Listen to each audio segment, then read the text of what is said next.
నల్గొండ జిల్లా చౌటుప్పల్ మండలంలోని దండు మల్కాపురం మైసమ్మ ఆలయంలో పూజలు చేశారు ఎంపీ కవిత. జాగృతి 10వ వార్షికోత్సవంలో పాల్గొనేందుకు జిల్లాకు వచ్చిన ఎంపీ కవితకు ఘనంగా జాగృతి కార్యకర్తలు స్వాగతం పలికారు. ఈ సందర్భంగా ఆలయంలో నాటిన మొక్కలకు నీళ్లు పోశారు. గత 10 సంవత్సరాల కాలంలో తాము చేసిన కార్యక్రమాన్ని ఈ మీటింగ్లో సమీక్షించుకుంటామని అన్నారు కవిత.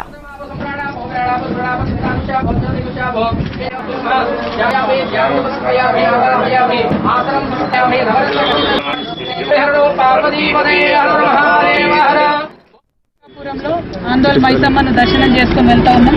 మరి ఆందోళన మైసమ్మ దర్శనం చేసుకున్నాక తప్పకుండా అన్ని కార్యక్రమాలు విజయవంతం అవుతాయని చెప్పి నమ్ముతా ఉన్నాం. మా ప్లీనరీ కూడా ఈ 2 రోజులు మంచిగా జరుగుతుంది. అదేవిధంగా 10 సంవత్సరాలు జాగృతి కార్యాచరణ మన ప్రజలందరూ కూడా చూశారు.